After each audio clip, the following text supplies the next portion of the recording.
अस्सलाम वालेकुम स्टूडेंट्स। आज की वीडियो में हम सेट एंड फंक्शंस का जो चैप्टर हम कर रहे थे इसकी एक्सरसाइज 17.5 का पार्ट 1 करने जा रहे हैं।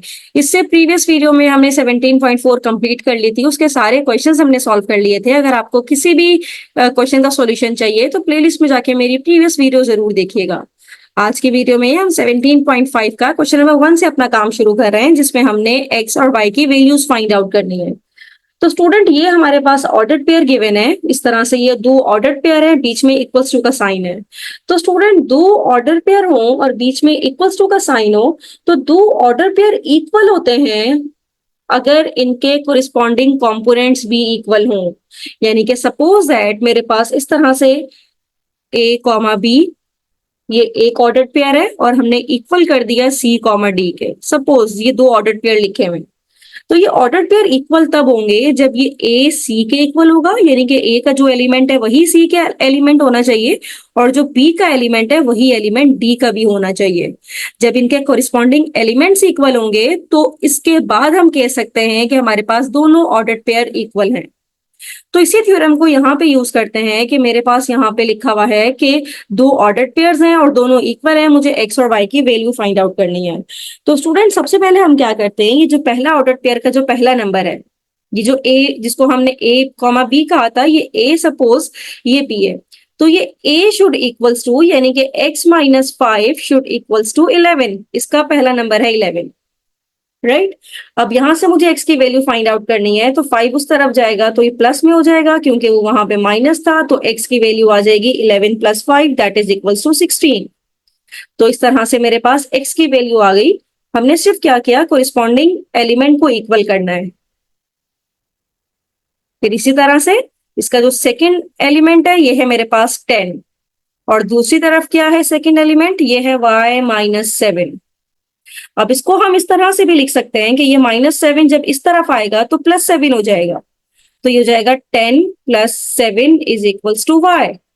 अब अगर y को हम पहले लिखते हैं तो 10 प्लस 7 इज इक्वल्स टू 17। तो y की वैल्यू यहाँ पे हमारे पास आ गई 17। तो x की भी वैल्यू आ गई, y की भी वैल्यू आ गई। तो लास्ट में आप लिख दीजिए values of x is 16 and y is 17, right. तो इस तरह से हमने इसका फाइनल रिजल्ट फाइंड आउट कर लिया।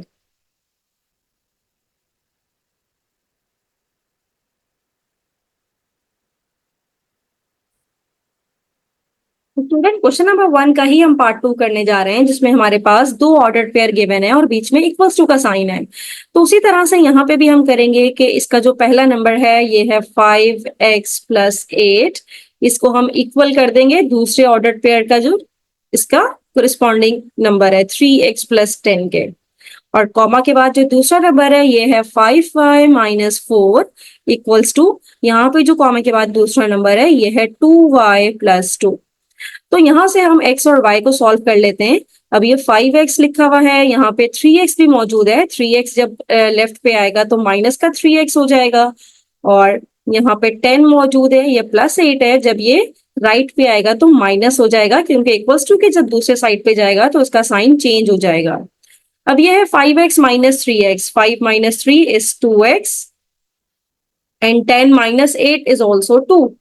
तो x की वैल्यू आ जाएगी 2/2, क्योंकि यहाँ पे मल्टीप्लाई हो रहा था, अब 2 यहाँ पे आके डिवाइड हो जाएगा, तो 2 1 जा 2, 2 1 जा 2, तो x की वैल्यू आ गई 1। तो इस तरह से हमने x की वैल्यू तो फाइंड आउट कर ली, जो कि रिजल्ट आया है 1। अब यहाँ पे 5y है, 2y जब लेफ्ट साइड पे आएगा तो माइनस का 2y हो जाएगा, और ये -4 जब राइट साइड पे जाएगा तो प्लस का 4 हो जाएगा। 5y minus 2y is 3y and 4 plus 2 is 6।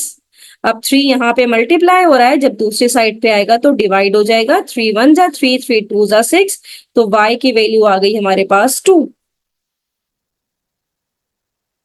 तो इस तरह से हम लिखेंगे वैल्यूज ऑफ x,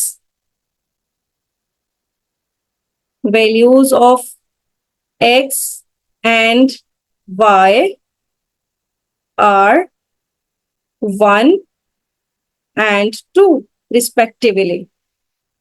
रिस्पेक्टिवली का मतलब ये है कि x की वैल्यू 1 और y की वैल्यू आ गई हमारे पास 2। तो दोनों की वैल्यू हमने यहाँ पे फाइंड आउट कर ली।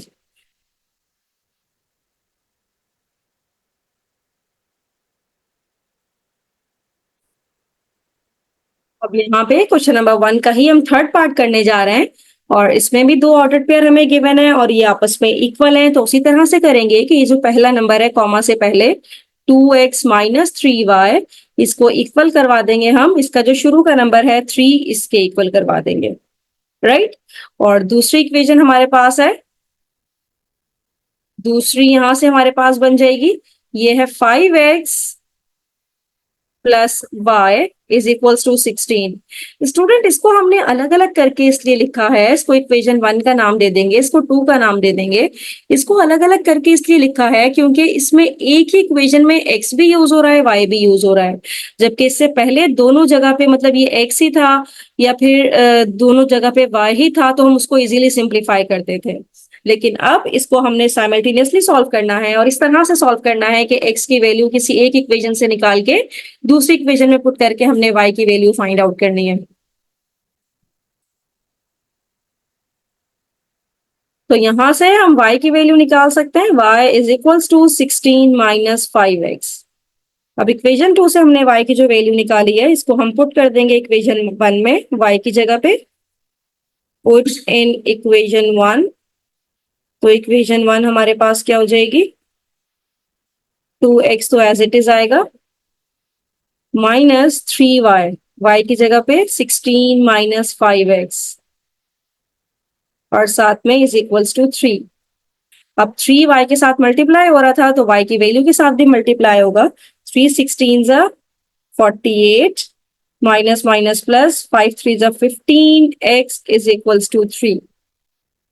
अब 2 प्लस 15 इज 17x और 48 जब राइट साइड पे आएगा तो प्लस में हो जाएगा, प्लस 48, तो 17x इज इक्वल्स टू 51। तो x की वैल्यू हो जाएगी 51 और 17 नीचे आके डिवाइड हो जाएगा, तो x की वैल्यू हमारे पास आ जाएगी 17 1 जा 17, 17 3 जा 51, तो x की वैल्यू आ गई हमारे पास 3। ये x की वैल्यू है। अब इसको हम नाम दे दें या तो इक्वेशन 3 का नाम दे दें।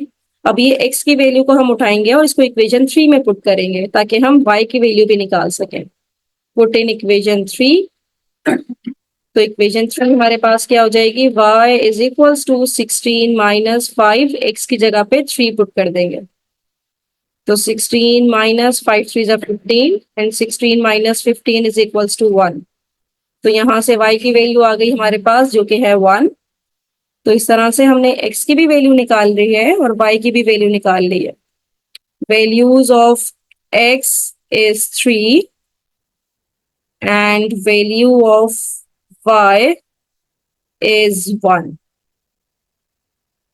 राइट। तो इस तरह से हमने इसके तीनों पार्ट सॉल्व कर लिए। अब स्टूडेंट इसी का हम क्वेश्चन नंबर 2 करने जा रहे हैं। क्वेश्चन नंबर 2 में हमारे पास है कि अगर सेट P के 10 एलिमेंट्स हैं और Q कोई सेट है जिसके 15 एलिमेंट्स हैं, तो find the number of elements of number 1, हमने P क्रॉस Q के एलिमेंट्स निकालना है। नंबर 1 हमने काम करना है P क्रॉस Q के लिए। तो स्टूडेंट जो डेटा हमें गिवन है सबसे पहले इसको देखिए। हमारे पास सेट P के एलिमेंट्स हैं 10, तो हम ऐसे लिख सकते हैं कि number of element of set P is equals to 10। और हमें क्या गिवन है, सेट Q के एलिमेंट्स गिवन है, number of element of set Q is 15, right. तो स्टूडेंट एक थ्योरम हमने पढ़ा था कि अगर आपके पास कोई भी नंबर ऑफ एलिमेंट्स अगर वो m के इक्वल है किसी भी सेट में, यानी कि सपोज सेट A के एलिमेंट्स हैं m और number of element of set B ये हमारे पास है n, और आपने number of elements A cross B निकालना है, तो आपने इन दोनों के नंबर ऑफ एलिमेंट्स को मल्टीप्लाई कर दें, यानी कि m मल्टीप्लाई बाय n कर दें तो आपके पास रिजल्ट आ जाएगा।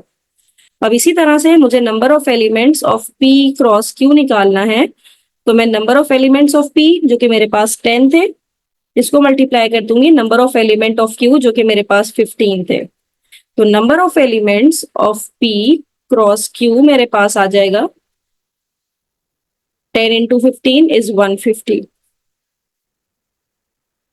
इस तरह से। तो ये मेरे पास नंबर ऑफ एलिमेंट्स आ गए ऑफ पी क्रॉस क्यू के लिए। अब इसी का पार्ट 2 हम कर रहे हैं, और पार्ट 2 में जो हमसे पूछा गया है ये क्यू क्रॉस पी के लिए पूछा गया है। तो यहाँ पे भी काम तो यही है कि number of elements of Q cross P. तो number of elements of Q के एलिमेंट्स हैं 15 और पी के एलिमेंट्स हैं हमारे पास 10। तो number of elements of Q cross P is equals to 150 again. तो क्यू क्रॉस पी करें या पी क्रॉस क्यू करें, दोनों से नंबर ऑफ एलिमेंट्स हमारे पास सेम आए हैं। अब इसका थर्ड पार्ट हमारे पास है number of elements of P cross P. तो अब हमें क्या करना है, number of elements of P cross P find out करने के लिए number of elements of P के कितने हैं हमारे पास 10 multiply by number of elements of P again, तो 10 मल्टीप्लाई बाय 10। तो number of elements of P cross P 10 multiply by 10 is 100। तो रिजल्ट आएगा हमारे पास 100। तो इस तरह से हमने तीनों के नंबर ऑफ एलिमेंट्स निकाल लिए। ये पी क्रॉस क्यू के नंबर ऑफ एलिमेंट्स हैं, ये क्यू क्रॉस पी के नंबर ऑफ एलिमेंट्स हैं, और ये पी क्रॉस पी के नंबर ऑफ एलिमेंट्स हैं। तो स्टूडेंट यहाँ पे हम अपने क्वेश्चन नंबर 1 और 2 के सारे पार्ट्स कर लिए। किसी भी पार्ट में कोई प्रॉब्लम हो तो मुझे कमेंट बॉक्स में जरूर बताइए। नेक्स्ट वीडियो में हम क्वेश्चन नंबर 3 से अपना काम शुरू करेंगे। थैंक यू सो मच कि आपने एंड तक मेरी वीडियो देखी।